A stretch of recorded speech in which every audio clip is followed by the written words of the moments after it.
여러분, 씨, 밭, 나무, 새 이 네 단어를 들으면 무엇이 떠오르시나요? 우리 주변에서 종종 볼 수 있는 씨와 밭 그리고 나무와 새가 천국과 큰 관련이 있는데요. 저도 오늘 내용을 몰랐다면 평생 그냥 모르고 살 뻔했습니다.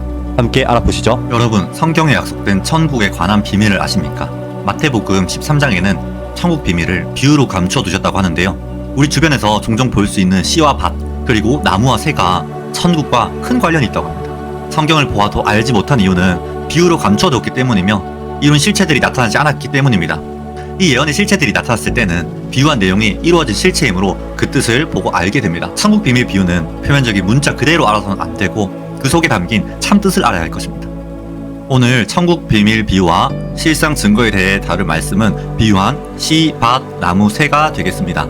세상에서는 열매를 거두기 위해 먼저는 밭에 씨를 뿌리고 이후에 다 자라면 열매를 거두기 위해 추수를 하는 농사를 짓습니다. 그런데 하나님께서도 이 땅에 하늘 농사를 지으셨는데요. 이 모습이 마치 천국과 같다고 하셨습니다. 그래서 오늘 배울 단어들을 통해 비유 속에 감추어진 천국의 비밀을 하나씩 깨달아 가도록 하겠습니다. 먼저 오늘 배울 단어에 대한 참뜻을 정리해드리면 씨는 하나님의 말씀, 밭은 사람의 마음과 세상, 나무는 말씀의 씨로 거듭난 속사람, 곧 목자가 되겠고요. 새는 영이 되겠습니다. 우리가 흔히 볼 수 있는 씨, 밭, 나무, 새 안에 하나님께서는 왜 이러한 영적인 의미를 담아두셨는지 성경을 통해서 알아봐야 되겠죠. 먼저는 비유한 씨의 참뜻은 하나님의 말씀이라고 정리를 해드렸는데요. 성경의 내용을 보시면 사람이 생육하고 번성할 때 또는 짐승이나 각종 식물들이 자랄 때 뿌려지는 육적인 씨도 있지만 천국을 깨달을 수 있는 영적인 씨도 있습니다. 비유성구 마태복음 13장 24절에서 30절을 읽어보시겠습니다. 예수께서 그들 앞에 또 비유를 베풀어 가라사대 천국은 좋은 씨를 제밭에 뿌린 사람과 같으니 사람들이 잘 때에 그 원수가 와서 곡식 가운데 가라지를 더 뿌리고 갔더니 싹이 나고 결실할 때에 가라지도 보이거늘 집주인의 종들이 와서 말하되 주여 밭에 좋은 씨를 심지 아니하였나이까 그러면 가라지가 어디서 생겼나이까 주인이 가로되 원수가 이렇게 하였구나 종들이 말하되 그러면 우리가 가서 이것을 뽑기를 원하시나이까 주인이 가로되 가만두어라 가라지를 뽑다가 곡식까지 뽑을까 염려하노라 둘 다 추수 때까지 함께 자라게 두어라 추수 때에 내가 추수꾼들에게 말하기를 가라지는 먼저 거두어 불사르게 단으로 묶고 곡식은 모아 내 곡간에 넣어라 하리라. 네, 잘 읽었습니다. 24절 말씀에 보시면 예수님께서 그들 앞에 또 비유를 베풀어 가라사대 천국은 좋은 씨를 제밭에 뿌린 사람과 같다라고 말씀을 주셨습니다. 천국의 모습을 이렇게 농사를 짓고 일하는 모습으로 빗대어 놓았는데요. 중요한 건 이 안에 우리 신앙인들이 소망하는 천국이 감추어져 있다는 겁니다. 언뜻 보면 농부가 봄에 씨를 뿌리고 여름에 그 씨가 자라서 가을에 추수하는 저 농사 이야기와 같지만 아무리 눈을 씻고 바라보아도 그 모습이 천국으로 보이진 않을 겁니다. 왜냐하면 실제로 농부가 뿌리는 육적인 씨를 말하는 것이 아니라 영적인 씨를 뿌려서 영적인 농사를 짓고 있기 때문에 비유 속에 감추어진 참뜻을 알아야 우리가 소망하는 천국을 깨달을 수 있다는 겁니다. 그러면 예수님께서 말씀하신 이 씨 안에는 어떠한 참뜻을 감추어 두셨을까요? 누가복음 8장 11절에 보시면 씨는 하나님의 말씀이라고 기록이 되어 있습니다. 그럼 하나님의 말씀인 씨를 통해서 어떻게 영적인 농사를 지어가는지 오늘 이 시간 하나씩 살펴보도록 하겠습니다. 먼저는 영적인 씨의 참뜻을 알기 전에 씨가 가지고 있는 육적인 특징을 살펴보도록 하겠습니다. 첫 번째 특징은 씨는 생명의 근원이 됩니다. 세상에는 사람을 비롯해서 생명을 가진 존재가 많습니다. 이런 생물들은 모습은 서로 다르지만 너무나 신기하게도 씨로부터 시작이 됩니다. 그 크기는 굉장히 작지만 크게 자랄 수 있는 이유는 그 안에 생명이 담겨있기 때문입니다. 즉 생명의 근원이 씨로부터 시작이 되어집니다. 두 번째 특징은 씨는 심으면 그 상태로 가만히 있지 않고 때가 되면 반드시 싹이 나고 나중에는 크기도 커지고 자란다는 겁니다. 이는 하나님께서 창조한 이 씨 안에 생명력이 있기 때문에 이렇게 자라고 변할 수 있는 것이죠. 마지막으로 세 번째는 뿌린 대로 거둔다는 겁니다. 옛말에 콩 심은 데 콩 나고 팥 심은 데 팥 난다는 말이 있습니다. 콩을 심었으면 절대로 팥이 나올 수 없는 것은 뿌린 대로 거두는 유전 형질이 있기 때문입니다. 우리 사람도 부모의 씨를 받으면 이씨, 김씨, 박씨 등 부모의 성을 따라가게 되고 더 나아가 부모의 얼굴이나 성격 등 그 모습을 닮아가는 것과 같은 이치라고 생각하시면 되겠습니다. 이런 육적인 특징을 가진 씨는 세상의 종류도 참 많습니다. 하지만 오늘 배우실 영적인 씨는 종류가 두 가지밖에 없습니다. 왜냐하면 씨를 뿌리는 존재가 하나님과 마귀 두 존재이기 때문에 영적인 씨도 하나님의 씨와 마귀의 씨 두 가지밖에는 없는 것입니다. 이와 같은 육적인 특징을 생각하시면서 비유한 씨의 참뜻을 깨달아 보도록 하겠습니다. 마가복음 4장 13절을 보시면 너희가 씨 뿌리는 이 비유를 알지 못할지인데 어찌 모든 비유를 알겠느냐라고 하십니다. 즉 성경 안에는 수많은 비유의 단어들이 있지만 이 비유한 씨가 가장 기본이 되기 때문에 씨부터 시작해서 그 의미를 하나씩 살펴봐야 되겠죠. 그 다음 절인 14절에 보시면 뿌리는 자는 진짜 육적인 씨를 뿌리는 것이 아니라 말씀을 뿌리는 것이라고 기록이 되어 있습니다. 마치 농부가 밭에다가 씨를 뿌리는 것 같이 하나님의 목자는 세상에 나아가 하나님의 말씀을 전하는 모습을 씨 뿌린 이치를 들어 설명해 주셨습니다. 그럼 비유한 씨의 참뜻이 무엇인지 벌써 답이 나왔네요. 다 같이 누가복음 8장 11절의 말씀 읽어보도록 하겠습니다. 이 비유는 이러하니라. 씨는 하나님의 말씀이요. 누가복음 8장 11절에 보시면 씨는 하나님의 말씀이라고 기록이 되어 있습니다. 너무 쉽죠? 그럼 이 자리에서 말씀을 전하고 있는 저도 여러분들에게 열심히 말씀의 씨를 뿌리고 있는 겁니다. 그래서 정리하자면 씨의 실체는 하나님의 말씀이 되겠습니다. 앞서 말씀드린 것처럼 세상에는 수만 가지의 씨가 있겠지만 성경에서는 두 가지의 씨가 있습니다. 그 이유는 영적인 존재가 바로 하나님과 마귀 두 존재이기 때문입니다. 그래서 뿌려지는 씨도 하나님과 마귀의 씨, 곧 하나님의 말씀, 마귀의 말이 있다는 것을 알 수 있습니다. 요한일서 3장 9절에서 10절의 내용을 보시면 하나님의 씨로 난 하나님의 자녀들은 범죄하지 않는다고 기록이 되어 있습니다. 또한 10절에 보시면 하나님께 속하지 아니한 마귀의 자녀들도 세상에 나타난다 하였으니 이것은 두 가지 씨가 뿌려진 결과라고 할 수 있겠죠. 그럼 하나님의 씨는 정확히 무엇을 말하는 걸까요? 요한복음 17장 17절에 아버지의 말씀은 진리라고 하죠. 변하지 않는 참된 이치인 진리가 바로 하나님의 씨가 되겠습니다. 그럼 마귀의 씨는 무엇이냐면 하나님의 말씀이 아닌 마귀가 주는 거짓말, 곧 비진리인 거죠. 그럼 이러한 씨가 왜 우리에게 중요한 걸까요? 요한복음 1장 1절에 가서 보시면 이 말씀이 곧 하나님이라 하셨고 4절에 그 말씀 안에 생명이 있다라고 기록이 되어 있습니다. 우리의 육체가 살려면 생명이 있어야 하듯이 우리의 영혼이 살기 위해서는 반드시 생명이 담긴 하나님의 말씀을 내 안에 담아야 한다는 것을 알 수 있겠습니다. 이렇게 성경에서는 하나님의 씨로 다시 태어나는 것을 거듭남이라고 하는데요. 다 같이 베드로전서 1장 23절을 읽어보시겠습니다. 너희가 거듭난 것이 썩어질 씨로 된 것이 아니요 썩지 아니할 씨로 된 것이니 하나님의 살아있고 항상 있는 말씀으로 되었느니라. 베드로전서 1장 23절에 보시면 너희가 거듭난 것이 썩어질 씨로 된 것이 아니라 썩지 아니할 씨로 되었다고 하는데 바로 그것은 살아있고 항상 있는 말씀으로 되었다고 합니다. 사람의 말에는 생명력이 없기 때문에 어떤 말을 들어도 변화되기 힘들지만 영적인 하나님의 말씀의 씨는 살아있고 항상 있다고 하니 반드시 이 말씀의 씨를 우리 안에 담아야 우리가 변화하고 다시 거듭날 수 있다는 것입니다. 이렇게 우리가 거듭나야 하는 이유는 요한복음 3장 3절에서 6절에 가서 보시면 거듭나지 않으면 천국을 볼 수도 갈 수도 없다고 합니다. 그 말인즉슨 우리가 거듭나야지만 하나님의 나라를 볼 수 있고 갈 수 있다는 겁니다. 그리고 하나님의 말씀의 씨가 내 안에 있어야 하나님을 아버지라 부를 수 있는 자격이 되고 하나님과 한 가족이 되어서 천국에서 살 수 있기 때문에 천국과 영생을 소망하는 신앙인이라면 반드시 하나님의 말씀의 씨로 거듭나야겠습니다. 그럼 두 번째로 비유한 밭의 참뜻은 무엇인지 알아보겠습니다. 좀 전에 비유한 씨의 참뜻은 하나님의 말씀이라고 했죠. 그럼 육적인 씨는 밭에 가서 뿌리는데 영적인 씨인 하나님의 말씀은 어디에 뿌려야 할까요? 누가복음 8장 15절에 보시면 좋은 땅은 착하고 좋은 마음이라고 하니 하나님의 말씀의 씨가 뿌려지는 밭은 사람의 마음이 되겠습니다. 쉽게 말씀드리면 하나님의 말씀을 우리 마음으로 듣고 마음에 잘 간직해야 나중에 그 씨를 통해 결실을 맺을 수도 있겠죠. 그리고 육적인 밭을 보면 작은 밭도 있고 큰 밭도 있듯이 영적인 밭도 좀 더 큰 개념으로 보면 세상이라는 의미도 있습니다. 그래서 육적인 특징을 보시면 밭은 씨가 뿌려진 곳이고 그 씨가 뿌려지면 자라서 열매를 맺는 곳이 되겠습니다. 이와 같은 특징을 생각하시면서 영적인 의미도 성경을 통해 좀 더 내용을 살펴볼 건데요. 좀 전에 살펴본 누가복음 8장 15절의 말씀을 다 함께 읽어보도록 하겠습니다. 좋은 땅에 있다는 것은 착하고 좋은 마음으로 말씀을 듣고 지키며 인내로 결실하는 자니라. 누가복음 8장 15절에 보시면 좋은 땅에 있다는 것은 착하고 좋은 마음으로 말씀을 듣고 지키는 인내로 결실한다고 하죠.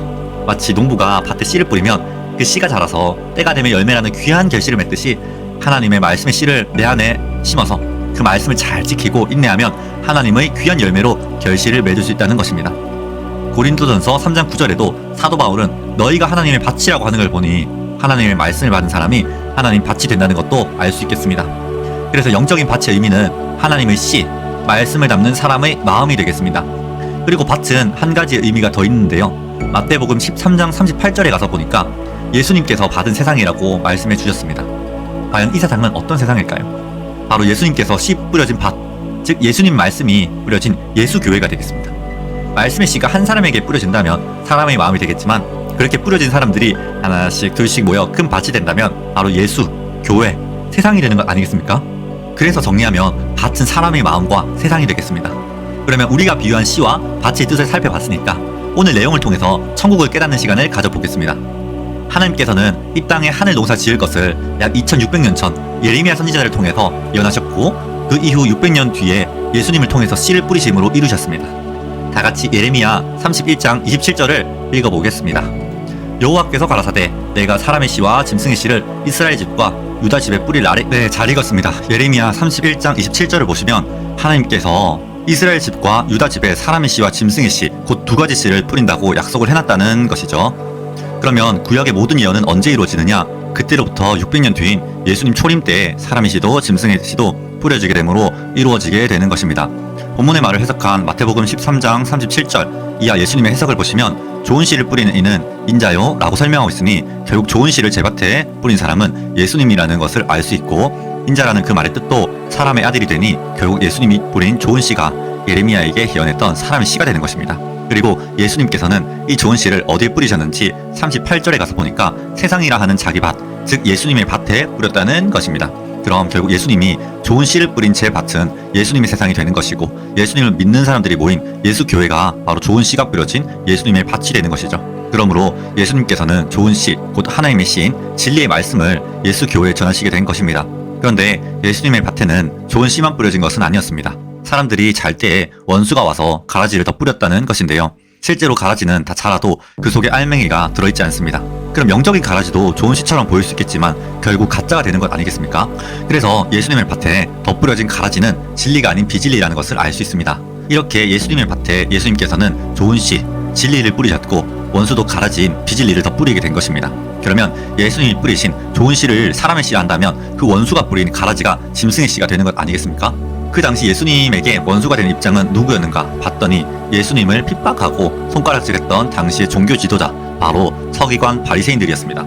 예수님께서는 마태복음 23장 33절에 그들에게 독사의 자식들아라고 하시며 서기관 바리새인들을 마치 짐승으로 비유하셨으니 결국 이들의 말이 짐승의 씨가 되는 것입니다. 다시 정리하면 예수님을 바친 예수교회에 두 가지 씨가 뿌려져 추수때까지 자라게 된다는 것입니다.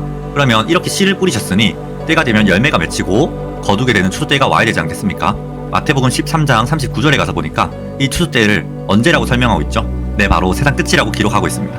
이 세상 끝은 단순히 우리가 사는 이 지구의 종말이 아니라 씨 뿌린 밭인 예수교 세상의 끝을 말씀하고 계시고, 그때가 예수님께서 다시 오시는 재림때라는 것을 기억해 본다면 구약 때 예레미야를 통해 시작된 하나님의 예언의 말씀은 초림때를 지나 재림때 완성이 된다는 것을 알 수 있겠습니다. 그럼 추수 때 열매를 거두는 이 추수는 누가 하게 되는 걸까요? 내용을 보시면 추수는 천사들이 한다고 기록이 되어 있습니다. 그럼 천사들이 어떻게 이 땅에 내려와 추수를 하는지 요한계시록을 통해 살펴보도록 하겠습니다. 다 같이 요한계시록 14장 14절에서 16절을 읽어보도록 하겠습니다. 또 내가 보니 흰 구름이 있고 구름 위에 사람의 아들과 같은 이가 앉았는데 그 머리에는 금 면류관이 있고 그 손에는 이 한낱을 가졌더라. 또 다른 천사가 성전으로부터 나와 구름 위에 앉은 이를 향하여 큰 음성으로 외쳐 가로되 내 낫을 휘둘러 거두라. 거둘 때가 이르러 땅의 곡식이 다 익음이로이다 하니, 구름 위에 앉으시니까 낫을 땅에 휘두름에 곡식이 거두어지니라. 네, 잘 읽었습니다. 요한계시록 14장 14절에서 16절에 가서 보니까 땅의 곡식이 다 익었다고 합니다. 그래서 천사들이 낫을 들고 내려와서 휘두르니까 곡식이 거두어진다고 기록이 되어 있죠. 이때가 바로 세상 끝이라고 했던 추수 때인 것을 알 수 있겠습니다. 마태복음 13장 28절에 보시면 종들이 주인에게 와서 주인님, 이 가라지를 뽑을까요? 라고 여쭤보니 29절과 30절에서 주인이 뭐라고 하죠? 가라지를 뽑다가 곡식까지 뽑을까 염려가 되니 둘 다 추수 때까지 함께 자르게 두어라. 나중에 추수 때가 되면 가라지를 먼저 거두어 불사르게 단으로 묶고 곡식 모아 곡간에 넣으라. 이렇게 말씀을 하셨습니다. 그럼 추수 때가 되기 전에는 예수 교회의 두 가지 씨가 함께 자라는 것이죠. 추수 때가 되기 전에는 어떠한 씨로 난 자인지 구분이 안 되겠지만 추수 때가 되면 하나님의 씨로 난 자인지 마귀 씨로 난 자인지 우리가 구분할 수 있다는 겁니다. 그럼 추수 때 하나님의 씨로 난 자와 마귀 씨로 난 자는 어떻게 구분이 되는지 알아보겠습니다. 마태복음 13장 38절에 좋은 씨로 자란 알곡은 천국의 아들들이요 가라지로 난 자는 악한 자의 아들들이라고 합니다. 그럼 2000년 전에 예수님의 밭에 두 가지 씨가 뿌려져 오늘날까지 자라왔다면 예수님께서 알곡과 가라지 둘 다 추수한다고 하셨나요? 아니죠. 그럼 추수꾼 천사들은 이 추수 때에 누구를 추수해 가는 걸까요?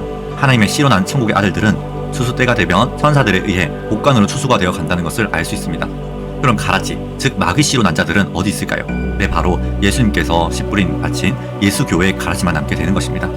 가라지로 난 자들이 100명, 1000명, 1만 명이 있다 할지라도 하나님의 씨로 난 알곡 신앙인 하나만 못하겠죠. 그럼 이 자리에서 천국을 소망하며 말씀을 듣고 계시는 모든 목회자, 신학생, 성도님들은 내가 정말 하나님의 씨로 난 자인지 아니면 마귀 씨로 난 자인지를 스스로 돌아보시고 생각을 해봐야 되지 않겠습니까? 추수 때가 되면 하나님께서 약속하시기를 예수님의 밭에 천사들을 보내어 알곡들을 추수하여 곳간에 드린다고 하죠. 추수 때에 추수받친 예수 교회가 지금 전 세계적으로 워낙 크지 않습니까?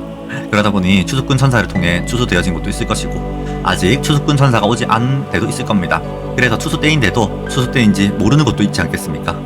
하지만 추수 때가 되었다면 말씀을 통해 듣고 깨달아 얼른 추수되어 가야겠습니다.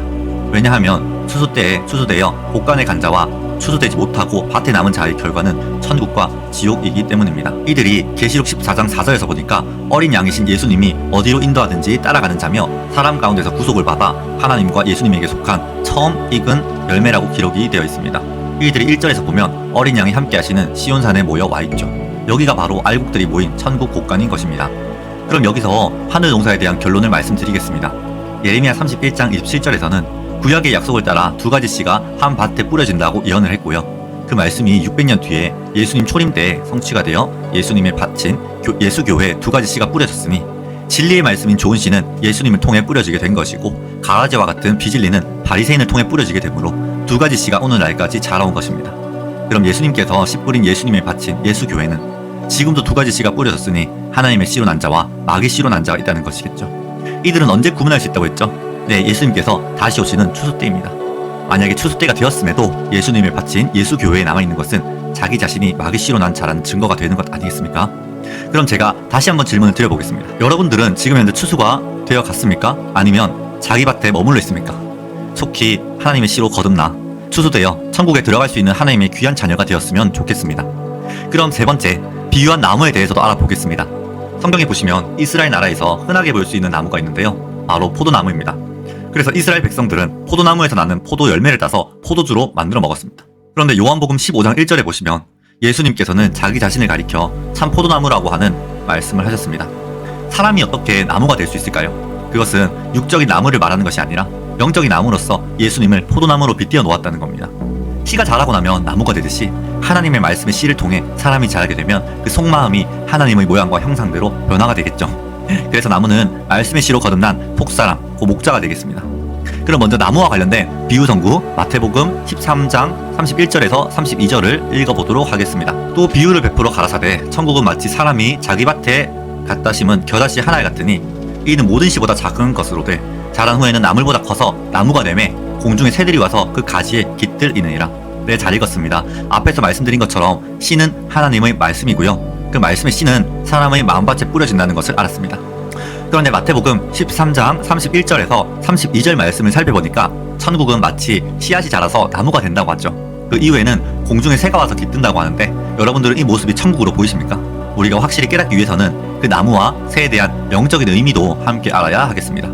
먼저 육적인 특징을 살펴보면 나무는 씨가 자라서 된 것입니다. 그럼 씨가 없으면 나무도 자랄 수 없겠죠. 그리고 다 자라고 나면 그 위에 새가 앉을 수도 있습니다. 그리고 나무는 자세히 보시면 가지도 있고 잎사귀도 있고 다 자라고 나면 열매가 맺히게 됩니다. 이것이 바로 육적인 자연의 이치가 되겠습니다. 이러한 특징을 생각하시면서 영적인 나무는 어떠한 의미가 있는지 살펴보겠습니다. 이사야 5장 7절에서 보니까 하나님께서는 이스라엘 족속을 포도나무가 심겨진 포도원으로 유다 사람을 나무로 빗대어 놓았습니다. 그리고 예레미야 5장 14절에도 나의 말로 불이 되게 하고 이 백성으로 나무가 되게 한다고 기록되어 있으니 사람이 마치 나무와 같다고 생각하시면 되겠습니다. 하지만 모든 사람이 나무가 되는 건 아니겠죠. 씨가 있어야 나무가 되듯이 하나님의 말씀의 씨로 자라나 새롭게 거듭난 속사람이 나무가 되겠습니다. 정리하면 나무는 말씀의 씨로 거듭난 속사람, 곧 목자가 되겠습니다. 그런데 나무에 보면 가지도 있고 잎사귀와 열매도 있지 않겠습니까? 먼저 육적인 가지부터 살펴보면 가지는 항상 나무에 붙어 있습니다. 예수님이 나무였다면 예수님에게 항상 붙어 있었던 가지는 누구였을까요? 예수님께서 어디로 가든지 항상 함께했던 예수님의 12제자였습니다. 그래서 가지는 목자와 함께하는 제자가 되겠습니다. 요한복음 15장 1절에 보시면 약 2000년 전 예수님께서는 하나님 아버지를 농부라고 하시면서 자신은 참 포도나무라고 말씀하셨습니다. 그리고 5절에는 예수님께서 함께했던 12명의 제자를 가지라고 빗대어 말씀하셨으니 예수님에게는 12가지가 있었음을 알 수 있겠죠. 그래서 영적인 가지의 참뜻은 제자가 되겠습니다. 그럼 가지에 붙어있는 잎사귀도 알아봐야 되겠죠. 답부터 말씀드리면 잎사귀는 생명의 말씀을 전하는 전도자가 되겠습니다. 저 밖에 있는 육적인 나무들을 보시면 가지에 수많은 잎사귀들이 달려 있습니다.